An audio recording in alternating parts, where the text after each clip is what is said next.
Imitate God, therefore, in everything you do because you are His dear children. If you like anything, underline it. When you're underlining everything, I'm not going to trust you. Okay. Number 2, live a life filled with love, following the example of Christ.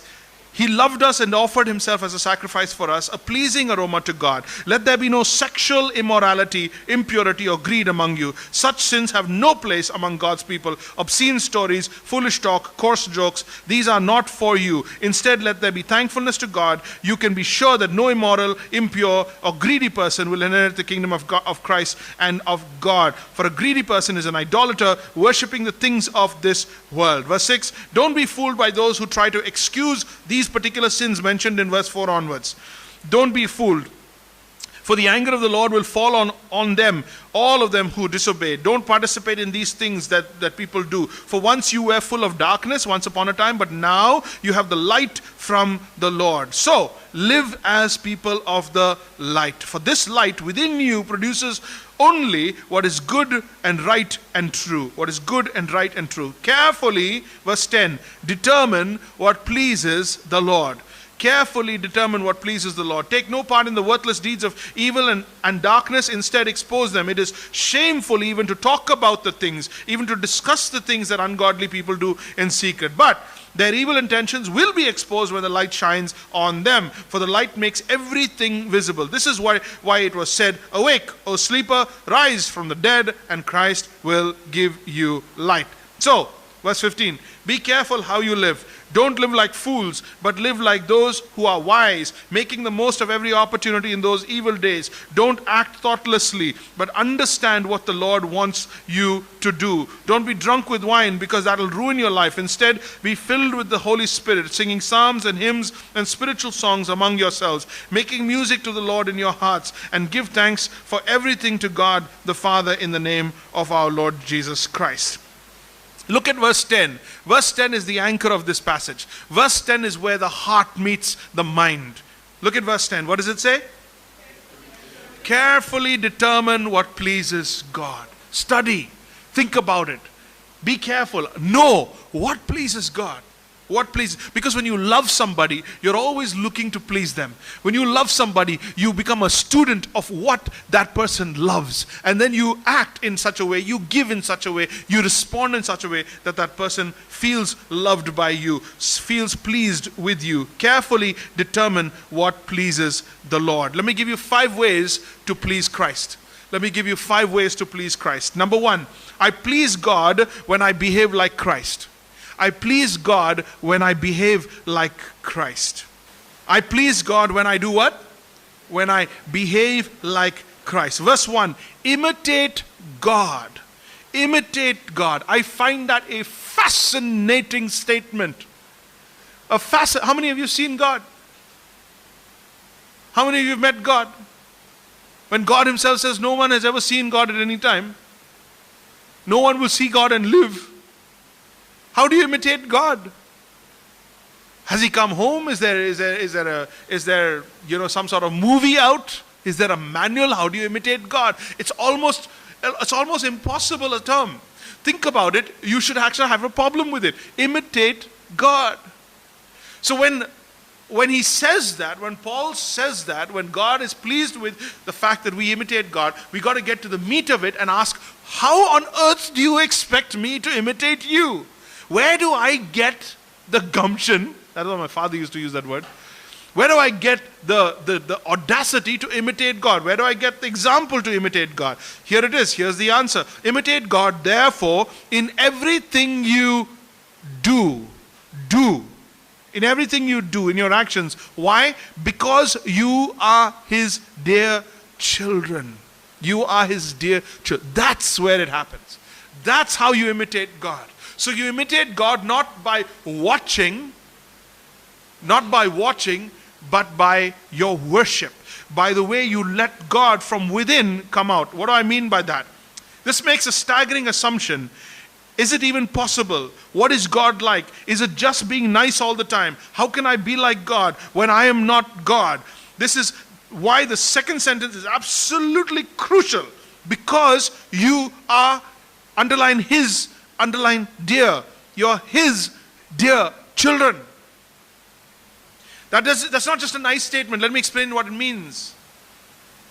That means you were born of God.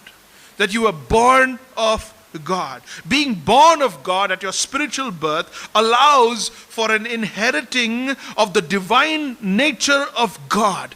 Because you are born of God, because you can remember back to that day when you repented and you gave your life to Jesus Christ, and by the miraculous work of the Holy Spirit, He birthed you into a spiritual family.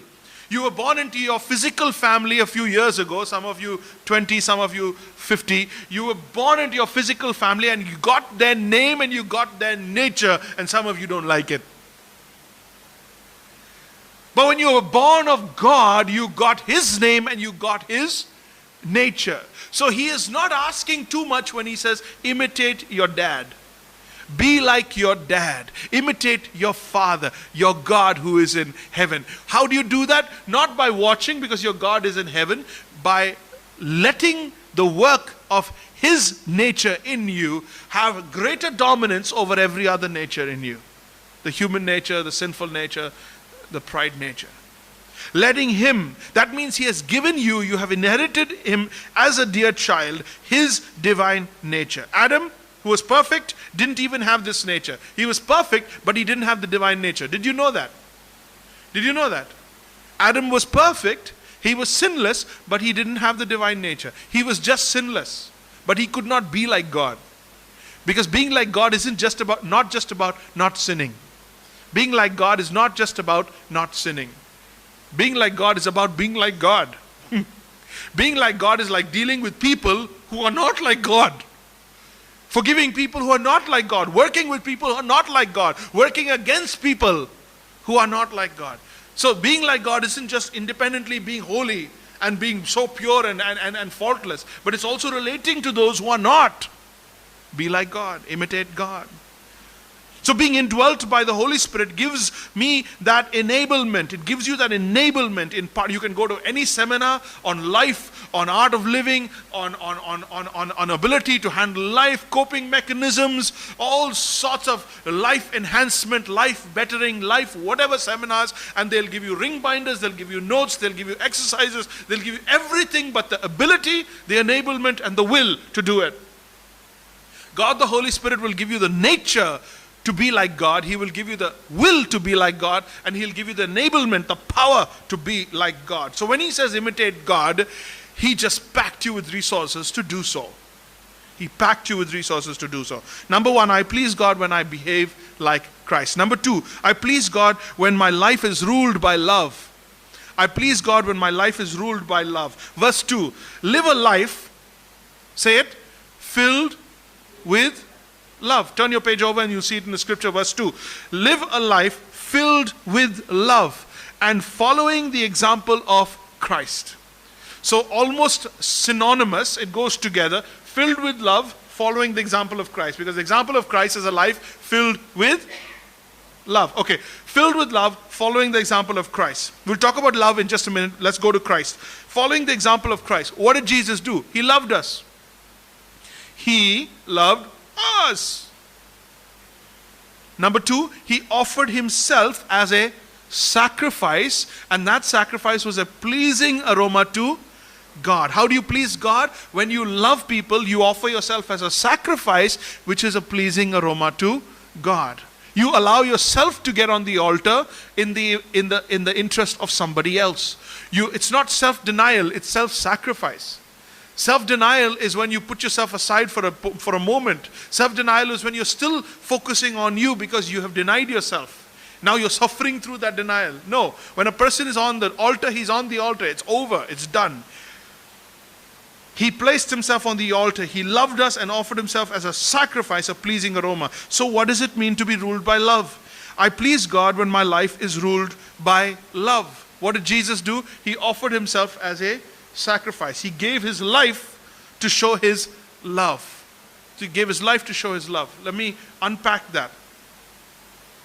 There is people, there's money, there's time, and there is opportunities. There's people, money, time, opportunities. These are the bricks that make life.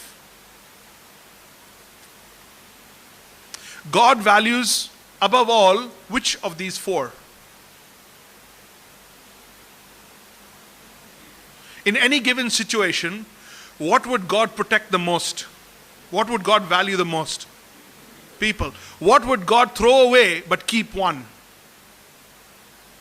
Opportunity, God can create that. Time, God can create that. He can sustain that. He can recreate that. He can restore that. Money, no problem. But people. Love is when you put people higher than time, money, and opportunity.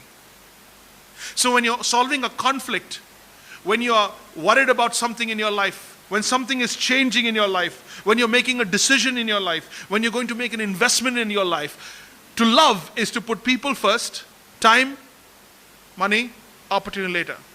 When you get into a fight with a family, when you get into a discourse, or when you get into a conflict with your family, which at that moment is more important to you? Fellowship or money, the relationship, or money, or time, or the opportunity? What are you angry about? Or who are you angry with?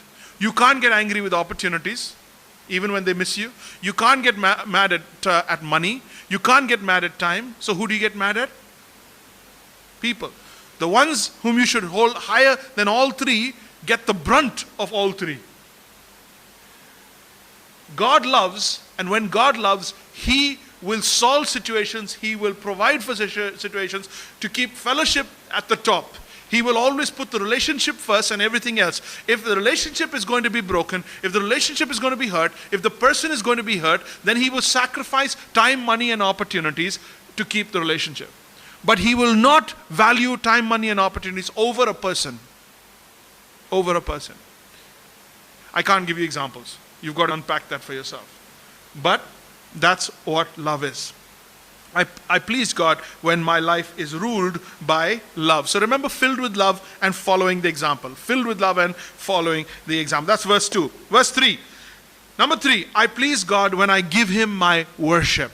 I please God when I give Him my worship. 5 ways to please God. Number 1, behave like Christ. Number 2, let your life be ruled by love. Number 3, give Him my worship. What does that mean? No, not singing. Not singing. Singing is not worship. Singing is praise, but it's not worship. Because a life of worship will want to sing. A life of worship. Singing is the result, it's the sound of a life that has worshipped God. Okay, verse 3, verse 4. God wants my body on the altar, and God wants my mind on the altar. God wants my body on the altar, and God wants my mind on the altar. You know the verse, Romans chapter 12, verse 1 and 2. Therefore, I beseech you, brethren, by the mercies of God, present your bodies as a living sacrifice. This is a holy and acceptable sacrifice. This is your worship. This is your worship. So he says in verse 3, let no sexual immorality, impurity, and greed be found among you. And note the word among you. That's plural you. You, yani all of you. No place among God's people. So he's talking about the community of Christ. He's talking about the whole. He's not just talking to you as an individual, saying, let there be no sexual immorality among you. Let there be no impurity among you, in you. He's saying among, not in, among. Your good English students, the word among means between us. Between us. That doesn't mean with everybody else either, but between us. So the community of Christ must not be impure, it must be pure. So he starts listing some things. He says, let no sexual immorality be found among you. I was watching Friends yesterday, and I've become so desensitized to Friends because we watched the 9 seasons, 10 seasons, and then now we watch reruns for the 45th time. And it's absolutely acceptable of who sleeps with whom. Absolutely acceptable. We don't even stop to ask. I am watching a show that is absolutely fine about friends with benefits. I'm absolutely fine with that. And he just slept with him and he talked to him, and I'm absolutely fine. I'm absolutely fine with that. How can I be fine with that? What is wrong with me? What is wrong with that? That is darkness, that is not light. And I asked myself, why am I watching this? Because Joey is funny. And Rachel is cute. And Ross is just Ross. How can you not watch it? We grew up with them. Or rather, we didn't grow up. If you know what I mean. Let no sexual immorality be found. Let no impurity. And you know what? Our minds immediately go to, when it's sex over there, means it'll go straight to the sex part. Note number 3, greed. Greed. Yeah. Greed doesn't come in a swimsuit. Greed doesn't dress for success. He says, in fact, among the 3, the only one that Paul actually does a comment on, he actually expands it, is greed. Is greed. He goes on to say that the greedy people in this world are essentially worshipping themselves. They are idolaters. Look at verse 5. You can be sure that no immoral, impure, or greedy person will inherit the kingdom of Christ and of God. For a greedy person, doesn't say sexual person, it says greedy. And a greedy person is an idolater, worshipping the things of this world. It's the only one of the 3 he expanded. You know why we struggle with greed? Or rather don't struggle with greed? Is because it's socially acceptable. Greed can easily look like ambition. Ambition can easily look like greed. Pushing hard to make everything happen. Step on anyone to get the job done. To get what you want. Move heaven and earth. The world will say, oh, look at him, yaar. What ambition, yaar. What ambition. And God looks at the same person and says, you greedy, idolatrous person. You are worshipping an idol. You have created an idol of something in the world that the world offers that has taken my place. Greed is sexually, everybody knows about sexual immorality. Impurity also, yes, we have corruption, free cell and this and that. We all know, we get that. But greed can be very well covered up. Even in the church. Even prayers can be the greediest prayers but sound very spiritual. Lord, we want everything from you. Lord, we want everything.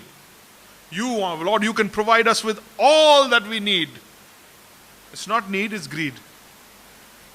So you should pray also. Lord, I want you to provide all my greed. B, God wants my mind on the altar. Let no obscene stories, foolish talk, and coarse jokes. That's the mind. Sexual immorality, impurity, greed, that's the body.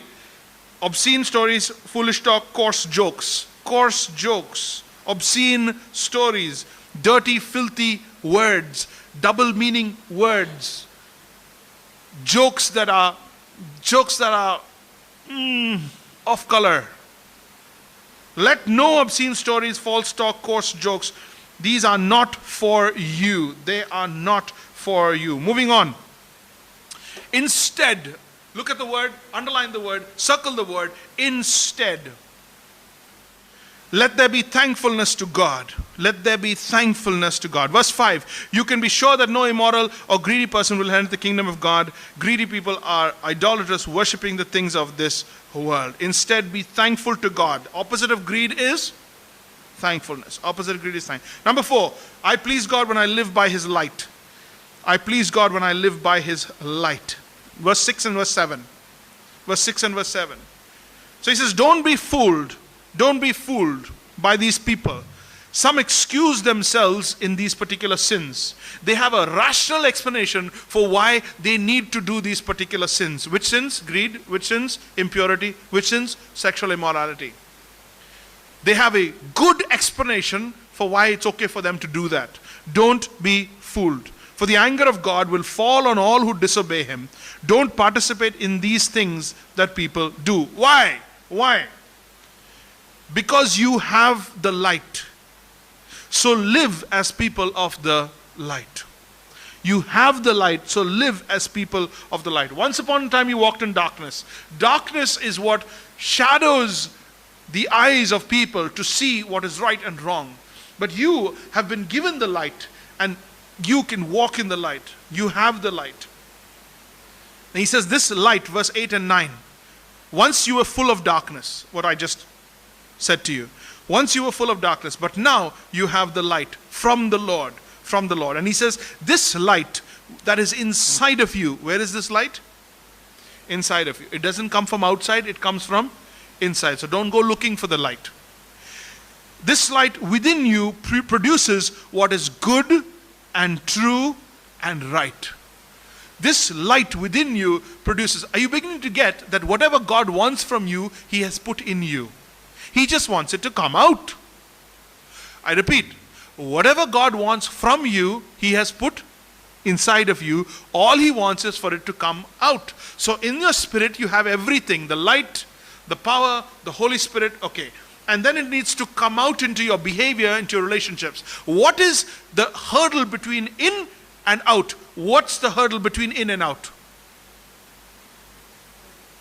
The body, the flesh. The flesh is your greatest enemy. The flesh is your hurdle. The flesh is your closed door. The flesh is the speed breaker. Keeping things inside, containing things inside. That light has been given to you. That light will produce what is good and true. So God is not asking you to concoct anything, come up with anything, build up anything, work out anything. He's saying, I've already packed you with what I want, with my nature. Let it out. Let it out. Then he says in verse 10, carefully understand, carefully determine what pleases God. He says, don't take part in worthless deeds of evil. Don't take part in any of them, but in fact expose them. Verses 10 to 14. It is a shameful thing even to discuss it, to talk about things that ungodly people do in secret. Their evil intentions will be exposed when the light shines on them. That's why he says, and he quotes the Old Testament, awake, O sleeper, rise from the dead, and Christ will give you light. Awake, O sleeper, rise from the dead, and Christ will give you that light. Who gives you that light? Who gives you the ability to know what God wants, what pleases God? What is that enabling within you that exposes what is in the dark? That is the light. That light allows you produces in you what is good, what is true, and what is right. Did you circle that in verse 9? Verse 9. For this light within you produces only what is good and right and true. Go home today believing you already have everything you need. You already have anything you need. Your only enemy is the flesh. Your flesh is what comes in the way of allowing Jesus to come out so that people can see it. Finally, number 5. I please God when I live wisely. I please God when I live wisely. So, verse 15, be careful how you live. Be careful how you live. God wants us to live lives in a examined way, a mature way, a monitored way, a measured way. God wants our lives to not move from one day to the next without a clear sense of direction, momentum, and system. So be careful how you live. Don't be like fools. He doesn't say don't be a fool. He's not saying don't be a fool. He's saying don't be like fools, but like those who are wise. Those who are wise. So, how do I be wise? How to be wise? What is the opposite of fools? If I keep staring at fools, I'm going to land up. So I don't want to look at fools. I want to look at the wise. How do wise people live? What is it about wise people? How to be wise? Number 1, what do wise people do? They make the most of every opportunity. They make the most of every opportunity. Number 6, verse 16, making the most of every opportunity in these evil days. They see that the days are evil. They see that the world is living for itself, living for the flesh, living for pleasure. You don't live like that. You make the most of every opportunity that God gives. Number 2, understand what the Lord wants you to do. Know the will of God. Understand what the Lord wants you to do. Verse 17. Don't act thoughtlessly. Verse 17. Don't act thoughtlessly, but understand what the Lord wants you to do. And finally, verse 18. Be under the control of the Holy Spirit. Be under the control of the Holy Spirit. What does the verse say? Verse 18. Don't be drunk with wine, because that will ruin your life. Instead, be filled with the Holy Spirit. I know the original Greek on this because this is probably one of the most discussed verse in Bible college. It's one of the most controversial verses, and don't be drunk with wine. And then this verse is not teaching about wine, about drinking wine at all. It's saying like a drunk person is full, under the control of wine. He's happy. He's doing great. He's enjoying himself. He is absolutely partying with the wine. He's drunk with wine. What's the problem with wine? Tomorrow morning, it's gone. Yeah? So wine doesn't last. Human pleasure, worldly pleasure will not last. Don't be drunk with wine, which is excess, but instead be filled with the Holy Spirit. Be under the control of the... What does it mean to be filled with the Holy Spirit? To be under His control. Let Him fill you. Be happy, be joyful from what He gives rather than what wine can give. What the world can give, what entertainment can give, what beverages can give, what food can give, what the flesh can give. Okay. Be filled with the Holy Spirit. Now the question you're supposed to be asking as we close is, how? How can I be filled with the Holy Spirit?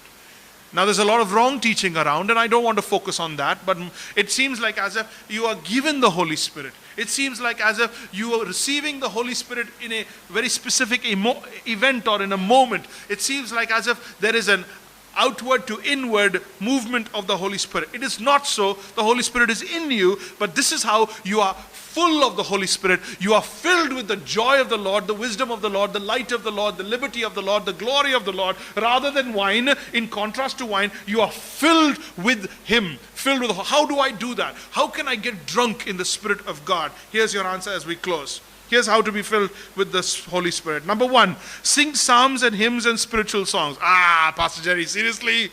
Seriously, sing songs? I can't sing. I can't sing. Okay, fine. I agree with you. But others around you can sing. So what he's saying here is, number one, sing psalms, sing songs, sing hymns, and spiritual songs. Hang on. Sing psalms, sing hymns, and spiritual songs. Why would he take the trouble to have 3 words there? Psalms is from the Old Testament, hymns is from theology, and spiritual songs is from the New Testament, Pauline epistles. It's what has Jesus done for me? Who is Jesus to me? Hymns is the theology, who's God and what He has done. Hymns have their thing. And Psalms is the Old Testament, singing the Pentateuch and singing the wonderful works of God. You getting it? Yeah, amazing. So when we gather together and we sing, I was saying, sing, come on, sing. Why? Because I was thinking about this verse. But when we sing, when we're in the presence of singing, when we're often in the praises, something happens where the Spirit of God just fills us with the joy of the Lord. So you have 2 options. You can go to the bar and you can drink, or you can go to the church, bar, and you can be filled with the Holy Spirit. You can be filled. How do I be filled with the Holy Spirit? Just be in the presence of the praises of God's people. If you can't sing, it's okay. You hum. But I don't know how it works. It works. The scripture says it works. That's why some people who often come to church, they're regular to church, and they're often in the worship times, they're just stronger in their faith. How come? How come? They're just stronger in their faith. Why do people who go to church regularly not feel guilty? People who don't go to church feel guilty. Are the two, between the two, are anyone sinning less? No. They're both sinning equal. Trust me. They're both sinning equally. And they're both broken. They're both reaching out to God. They're both needing God's strength. But one person is feeling less guilty. Why? Because he's full of the person of God. He's full with the Spirit of God. He's got the joy, the assurance of God. When Romans says, He will tap you on your shoulder and remind you that you are His. Singing psalms and hymns and spiritual songs is a theological reason of why you should be in the presence of God regularly, why it should be a conviction that you don't miss. Because when you come regularly, when you're in the presence of God regularly, when you are singing hymns, songs, psalms, you are being filled with the joy of the Lord, opposite to the joy of drink. Number 2, how do I be filled with the Holy Spirit? By making music to the Lord in your hearts. So that's everybody else singing. Now we're talking about you. Making music to the Lord in your hearts. Not mind, but in your hearts. You can sing like a blowhorn. It's okay. But there needs to be a song in the heart. There needs to be a song in the heart. Like when you fall in love for the first time. When you fall in love, there is a song in your heart, even if you are as besura as anything. It doesn't matter. You don't care in that moment how besura you are. Your heart is filled with a song. When you make music to God in your heart, making melody in my heart, making melody in my heart. Dawala? Come on. Make music to the Lord in your hearts. How do you do that? How do you do that? When you read the word and read the Psalms and allow your heart to become the temple of God. What happens in the temple? Worship. Allow your heart to be the temple of God.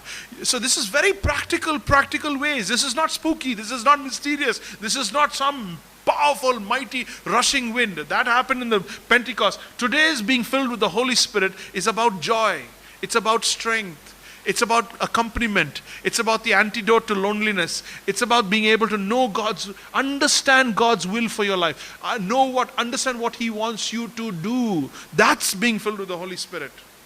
When you say a person is a spirit-filled man, he's close to God, he knows what God's want, and he knows how to please God. That's it. That's it. Number 3, giving thanks for everything to God. Giving thanks for everything to God. That means your mouth and your heart will cry out praise. Your mouth and your heart will cry out praise to God. Rather than grumbling and whining and grumbling and whining and grumbling and whining and looking at the worst possible angle on everything and seeing how life is robbing you and draining you and how everybody's getting in your way and how the whole world is falling apart and how nothing works. How many of you said that? How many of you said that? Nothing works for me. Nothing works for me. Lies! Lies! When Jesus went to the cross and He died for you, it worked. So don't say nothing works for you. When Jesus wanted you to be born into the family of God, it worked. When Jesus wanted to give you the Holy Spirit, it worked. When Jesus packed you with gifts, it worked. When Jesus brought you to salvation, it worked. All the best things in life, it worked. So what are you saying?